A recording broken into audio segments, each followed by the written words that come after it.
And finally, new rule, conservatives have to stop rolling their eyes every time they hear the word France.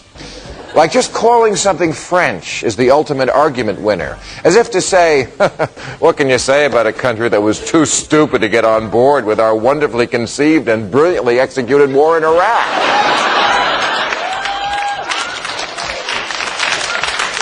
And yet, an American politician could not survive if he uttered the simple, true statement, France has a better healthcare system than we do, and we should steal it.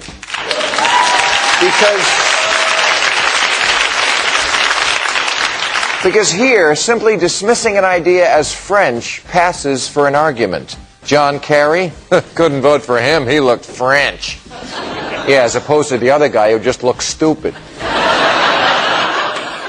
Now, last week, France had an election, and people over there approach an election differently.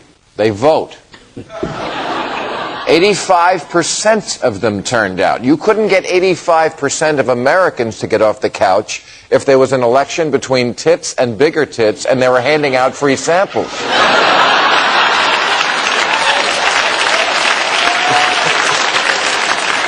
Now, maybe the high turnout has something to do with the fact that the French candidates are never asked where they stand on evolution, prayer in school, abortion, stem cell research, or gay marriage. And if the candidate knows about a character in a book other than Jesus, it's not a drawback.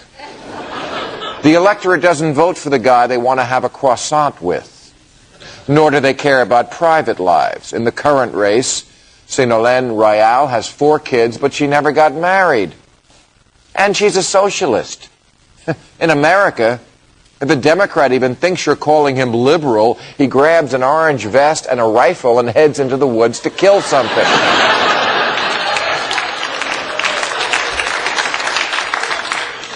Madame Royale's opponent is married, but they live apart and lead separate lives. And the people are okay with that for the same reason they're okay with nude beaches. Because they're not a nation of 6-year-olds who scream and giggle if they see pee-pee parts.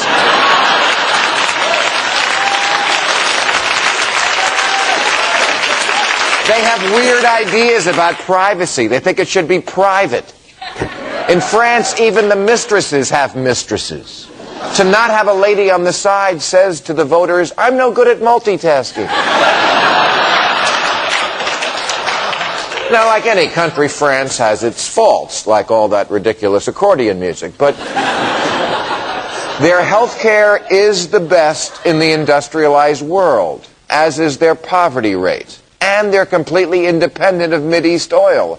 And they're the greenest country. And they're not fat. And they have public intellectuals in France. We have Dr. Phil. They invented sex during the day, lingerie, and the tongue. Can't we admit we could learn something from them?